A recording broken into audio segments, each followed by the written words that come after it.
A very warm welcome to everybody. तो इस part में हम डिस्कस करेंगे हमारा next part of the chapter number 2 that is nationalist movement in Indo China class 10th NCERT, जो कि है hygiene disease and everyday resistance. इस वीडियो में हम 3.1 एंड 3.2 कवर करेंगे। एंड लास्ट क्लास में हमने पढ़ा था कि कैसे एजुकेशन में लोगों को, वियतनामीज़ लोगों को कितना ट्रबल फेस करना पड़ता था फ्रेंच कॉलोनियलिज्म के द्वारा के अंडर, राइट। अब हम पढ़ेंगे hygiene disease and everyday resistance. So सबसे पहले हम इंट्रोडक्टरी पैराग्राफ पढ़ते हैं। Education was not the only sphere of everyday life in which such political battles against colonialism were fought. Education ही सिर्फ एकमात्र वो स्फेयर नहीं था या एकमात्र वो जगह नहीं थी जहाँ पर हम वियतनामीज़ और फ्रेंच लड़ते थे, लेकिन और भी बहुत सारे स्फेयर्स थे जहाँ पर ये रोज़मर्रा की बैटल्स फॉट होती थी between the French and between the colony Vietnam. In many other institutions, we can see the variety of small ways in which the colonized expressed their anger against the colonizers. Colonized है यहाँ पर Vietnamese, colonizers हैं यहाँ पे French. सिर्फ education नहीं, और भी बहुत सारे स्फेयर्स थे, यानी कि बहुत सारे टॉपिक्स थे, इंस्टीट्यूशंस थे, ऑर्गेनाइजेशंस थे, एवरीडे लाइफ के मुद्दे थे जहाँ पर वियतनामीज़ और फ्रेंच एक दूसरे से लड़ते थे, ठीक है. सबसे पहले पढ़ते हैं plague strikes Hanoi. Plague strikes Hanoi यानी कि एक प्लेग आता है हनोई में. हनोई एक शहर है, ठीक है, कैपिटल है वियतनाम का, ठीक है. वियतनाम जो है उसमें एक शहर पड़ता है आपका Hanoi. Hanoi. Take the case of health and hygiene. When the French set about creating a modern Vietnam, they decided to rebuild Hanoi. The latest idea about architecture, about modern engineering skills were employed to build a new modern city. हुआ क्या कि जो French लोग थे वो चाहते थे कि एक मॉडर्न वियतनाम बने. उसके लिए उन्होंने हनोई जैसे शहर को दोबारा बनाने की कोशिश की. उन्होंने वहाँ पर new architecture, new modern engineering skills employ की. वैसी जैसे डैम्स बनवाए, इंफ्रास्ट्रक्चर बनवाया, roads, railways, highways, airports, helipads etcetera, ताकि वो मॉडर्न सिटी बन जाए. लेकिन 1903 में एक मॉडर्न पार्ट ऑफ हनोई जो था, यानी कि हनोई सिटी है उसका एक हिस्सा, हनोई एक सिटी में बुबोनिक प्लेग आ गया. In many colonial countries, measures to control the spread of disease created serious social conflicts, but in Hanoi, events took a peculiarly interesting turn. Peculiarly का मतलब होता है special way, unusual जो होता है, unusual. हुआ क्या कि हनोई को उन्होंने रीबिल्ड करने का सोचा, लेकिन उसी हनोई के, यानी कि कैपिटल हनोई के ही एक हिस्से में एक बुबोनिक प्लेग आ गया. यानी कि बुबोनिक प्लेग का मतलब होता है प्लेग, यानी कि जब infectious animals, infectious rodents, rodent समझते हैं, जैसे चूहे हो जाते हैं, ये जब इन्फेक्शन हो जाती है इनको, और अगर ये इन्फेक्टेड माउस, इन्फेक्टेड रैट्स जो होते हैं, अगर ह्यूमंस को बाइट कर दें तो उनको भी हो जाता है बुबोनिक प्लेग, जिसकी वजह से ये टच यानी कि कम्युनिकेटिव होता है. एक इंसान को हुआ तो दूसरे इंसान को भी हो जाएगा, जिसकी वजह से ये स्प्रेड होना बहुत ईजी होता है. तो अगर एक रोडेंट किसी इंसान को टच कर दिया और उसका सलाइवा, उसकी छींक कहीं भी किसी और इंसान को टच कर गया, तो वो इन्फेक्शन बढ़ता रहेगा. ये इन्फेक्शन इसी वजह से बढ़ता रहा. बुबोनिक डिजीज़ होता है एक ऐसा डेडली इन्फेक्टियस डिजीज़ जो स्प्रेड करता है mainly through the bites of infected fleas usually carried by rats. ठीक है. हाँ, एक डिज़ीज़ को कंट्रोल करना बहुत मुश्किल होता है. मैं आपको एक स्टोरी सुनाती हूँ. एक किंग थे हमारे, पीटर द ग्रेट. ये इसमें नहीं है, ये आपको सेपरेट सुना रही, नहीं सुनना चाहते तो आप प्लीज़ स्किप भी कर सकते हैं, but just for knowledge. Peter the great Russia के एक बहुत बड़े किंग थे. उनके जो आप कह सकते हैं सन थे, उनके टाइम, उनके सन या ग्रैंडसन थे, उनकी वाइफ थी Catherine the great. Catherine the great. जो उनके सन या ग्रैंडसन थे, एक थे उनमें से, ही वॉज नॉट दैट केपेबल. ठीक है, वो उतने केपेबल नहीं थे, वो बहुत ही ना, मतलब जैसे आप कहते हैं कि ही वॉज नॉट केपेबल और eligible to rule the Russia. The Russia बोलते थे उसको तब, बिकॉज रशिया जितना मॉडर्न कोई नहीं था. तो कैथरीन द ग्रेट ने जब समझा ना कि उनके हस्बैंड जो है he is very naive for the society, he is very childish, ताकि कि वो डिसीजंस नहीं ले पाएंगे, तो उन्होंने बोला कि मैं गद्दी संभाल लूँगी। लेकिन बिकॉज ऑफ पेट्रियार्की उनको संभालनी नहीं दी बहुत देर तक, लेकिन at the end of the day वो ऑब्वियसली क्वीन बनी, इसलिए कैथरीन द ग्रेट उनको बोला जाता है। नेटफ्लिक्स पे सीरीज़ भी है द ग्रेट, नेटफ्लिक्स पे होगी या कहीं और होगी, प्राइम पे होगी शायद, वहाँ पर आप देखना। कैथरीन द ग्रेट ने बोला कि मैं रूल करूँगी। उनको रूल करने नहीं दिया गया। तो जो पीटर थे हमारे, पीटर नाम था उनके भी सन का, ठीक है, सन ले लेते हैं अभी, पीटर, उन्होंने उनके रूल में जब वो रूल कर रहे थे लेजिटिमेटली, तो जो स्लेव क्वार्टर्स थे, फॉर एग्जांपल ये होता है वो हिस्सा जहाँ पर क्वीन रहते हैं, किंग्स रहते हैं, ये होता है मिडिल सिटी यानी कि मिडिल क्लास लोग जो रहते हैं, और ये होता है स्लेव एरिया। ये मोस्टली आउटवर्ड सिटी में होता है यानी कि पेरीफेरी में होता है। इस जगह में ना एक क्रॉनिक डिजीज़ आ गया था, यानी कि कोई प्लेग हो गया था, चिकन पॉक्स ले लीजिए, कोई भी प्लेग, मतलब कम्युनिकेटिव डिजीज़ फैल गया। तो पीटर द ग्रेट के जो सन थे, पीटर द हु बोलते हैं उनको, पता नहीं कौन, तो इतने इतने बेवकूफ़ थे वो, सॉरी टू से बट यस। तो वो उनको बोला गया कि सर हमारे स्लेव क्वार्टर्स में ये इन्फेक्शियस कम्युनिकेटिव डिजीज़ हो गया है, तो बताइए क्या करें। उन्होंने बोला जला दो पूरी की पूरी सिटी, पूरी की पूरी विलेज जहाँ पर स्लेव्स रहते हैं, जिनको भी ये हो गया है उनको जला दो। लिटरली उस एरिया को आप मानेंगे नहीं, आग लगा दी गई थी। इसीलिए बोला जाता है कि अगर कहीं पर प्लेग आई है, अगर कहीं पर कोई क्रॉनिक यानी कि लंबे समय तक रहने वाला कोई डिजीज़ फैला है ना, तो उसको संभालना बहुत कठिन होता है।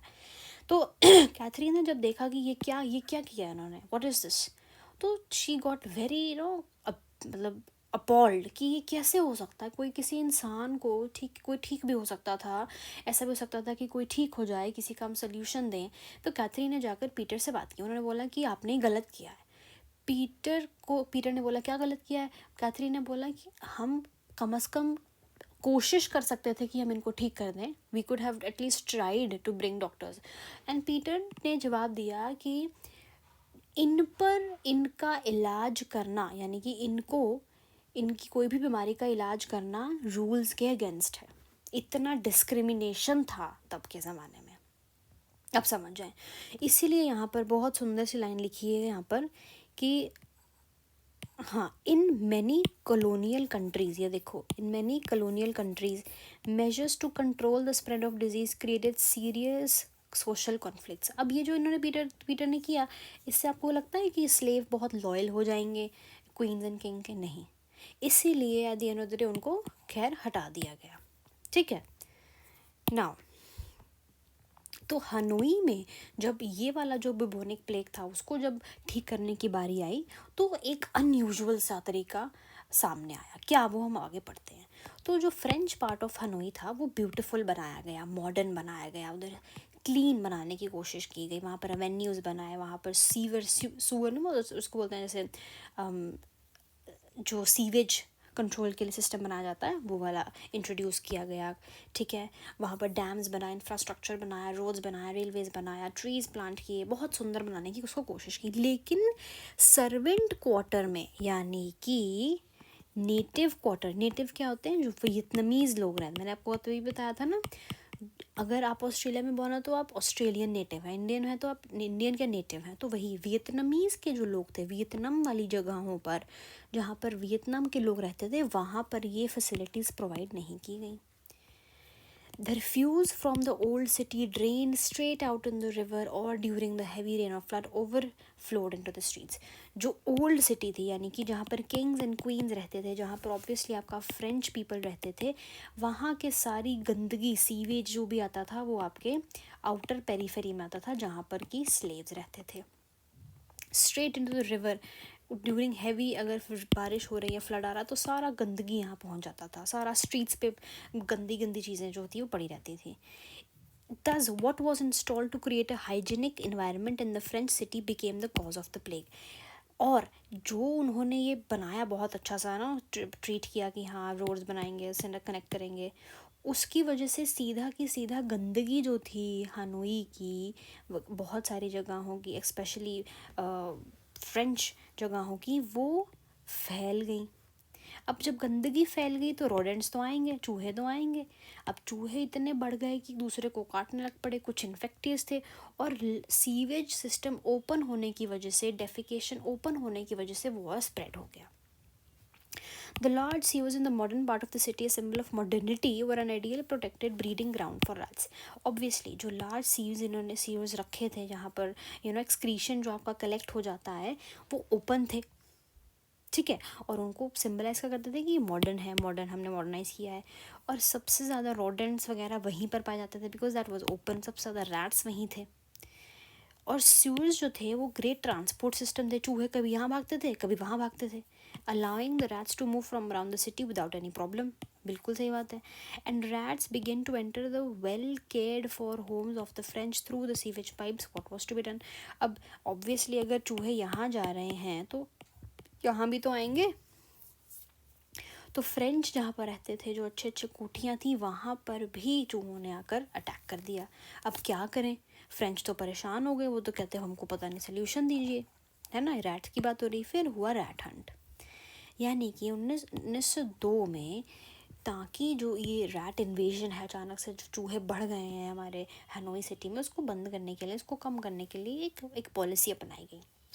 उसमें क्या गया कि हम हर वियतनामीज़ को, यानी कि वियतनामीज़ एक एम्प्लॉय होगा, एक चूहा अगर वो मारेगा तो उसको उसके हिसाब से रिवॉर्ड मिलेगा। उस रिवॉर्ड को बाउंटी बोलते हैं, उस रिवॉर्ड को बाउंटी बोलते हैं। वो रिवॉर्ड या बाउंटी जो भी है उसको मिलेगा, और जब वो उसको मिल जाएगा तो ऑब्वियसली उसके लिए भी हैप्पी, क्योंकि उसको पैसा मिल गया, प्लस रैट भी कम हो जाएगा। ठीक है, ये प्लान था, ये पॉलिसी बनाई गई। The French hired Vietnamese workers and paid them for each rat they caught. समझ में आ गया? Rats began to be caught in thousands की अमाउंट में रैट्स पकड़े गए। 30 मई को फॉर एग्जाम्पल 20,000 रैट्स पकड़े गए थे। आप मान सकते हैं, ये हिस्ट्री में लिखा है 30 में 1902 को। For the Vietnamese the rat hunt seem to provide an early lesson in the success of collective bargaining. तो वियतनामीज जो थे कहते कि हमको, अब फॉर एग्जाम्पल ले लेते हैं, अगर उनको $2 मिल रहा था एक रैट को मारने के लिए, तो उन्होंने बोला कि अगर आप चाहते हैं हम और भी रैट्स पकड़ें तो वो बार्गेन करने लग पड़े। ऑब्वियसली कैपिटलिज्म, उन्होंने बोला हम $4 लेंगे, डबल कर दिया उन्होंने price. Example, those who did the dirty work of entering the sewers found it that if they came together they could negotiate a higher bounty। और उन्होंने बोला, जो लोग सीवर्स के नीचे, यानी कि जो बिल्कुल खोद के पाइपलाइन के अंदर जाते थे, उन्होंने तो इतना बार्गेन किया कि पूछो ही मत। एंड ऑब्वियसली वो एक इनोवेटिव तरीका बन गया कि लोग प्रॉफिट कमा सकें। वियतनामीज से प्रॉफिट कमा पा रहे थे, right. The bounty was paid when a tail was given as a proof that a rat had been killed. होता क्या था कि अगर वियतनामीज जो उसने रैट को पकड़ा है, अगर आपने उसकी पूंछ का एक हिस्सा जाके आपके ब्रिटिशर्स को दिखा दिया ना, तो मतलब फ्रेंच को दिखा दिया, तो फ्रेंच मानते थे कि हाँ आपने एक चूहा मार दिया। तो इतने चालाक और इतने स्मार्ट थे वियतनामीज, उन्होंने क्या किया कि उन्होंने रैट को तो रिलीज़ कर दिया, लेकिन उनकी टेल का एक छोटा सा हिस्सा क्लिप करके उतार निकाल दिया। इससे क्या होगा कि एक तो आपका, ऑब्वियसली आपने टेल का हिस्सा दिया तो आपको पैसा मिल गया, दूसरा कि जब वो चूहा दोबारा आपके हाथ में आएगा तो उसकी टेल दोबारा बढ़ जाएगी, हम दोबारा उसका टेल कट करके देंगे, जिससे कि पैसा दोबारा आ जाएगा। तो जब साइकिल बन गया था ये, और ये रिपीट हो जा रहा था over and over again. Some people in fact begin raising rats to earn a bounty. कुछ लोग तो इतने हद तक आगे चले गए कि उन्होंने रैट्स को पालना ही शुरू कर दिया, ताकि उनकी हम टेल देकर फ्रेंच को देके पैसा कमा सकें। अंततः जो फ्रेंच थे उन्होंने बोला कि भैया हम तो हार गए हैं, हम रेजिस्टेंस नहीं कर पाएंगे, और उन्होंने स्क्रैप कर दिया बाउंटी प्रोग्राम, यानी कि जो प्रोग्राम उन्होंने रखा था ना कि एक रैट मारोगे तो बाउंटी मिलेगा, उन्होंने ये सारा सिस्टम को बंद कर दिया, ख़त्म कर दिया। None of this prevented bubonic plague. कुछ भी उन्होंने किया, किसी चीज़ ने प्रिवेंट नहीं किया बुबोनिक प्लेग हुआ, बहुत सारे लोगों को मारा। In a way, the rat menace marks the limits of the French power and the contradictions in their civilizing mission। ये हमको ये बताता है कि देख लीजिए लिमिट एक इंसान, एक फ्रेंच, एक जो कॉलोनाइजर है, वो कितनी क्रॉस कर सकता है जस्ट टू सिविलाइज। उन्होंने क्या पॉलिसी बनाई थी, उसका रेपरकशन, उसका कॉन्सिक्वेंस क्या बन गया। उनका ऐसा एक्शन था जो हमको दिखाता है कि कॉलोनियलिज्म सिर्फ वॉर्स या बैटल्स में नहीं फाइट होता, it is fought every day. ठीक है, ये हमने पढ़ लिया आपका हाइजीन डिजीज एंड रेबिलिटी रेजिस्टेंस, जिसमें हमने क्या पढ़ा, हनोई सिटी को बेटर बनाना था, उसमें इंफ्रास्ट्रक्चर ऐड किया, लेकिन ओपन सीवर्स की वजह से, ट्रांसपोर्टेशन की वजह से रोडेंट्स कलेक्ट हो गए, रैट कलेक्ट हो गए, उसकी वजह से रैट्स थे वो हर जगह घूमते थे, इन्फेक्टियस डिजीजेस पास करते थे, जिसकी वजह से लोग बहुत मर जाते थे। इसको ठीक करने के लिए रैट हंट हुआ 1902 में, उसमें एक पॉलिसी बनाई गई कि एक रैट मारेंगे तो रिवॉर्ड मिलेगा। वो रिवॉर्ड के चक्कर में लोग इतना स्मार्टली खेल गए कि उन्होंने रैट्स को पालना ही शुरू कर दिया ताकि हम कमाते रहें। ठीक है, नेक्स्ट क्लास में हम पढ़ेंगे रिलीजन एंड एंटाई कॉलोनियलिज्म। तब तक के लिए थैंक यू सो मच। कोई भी डाउट हो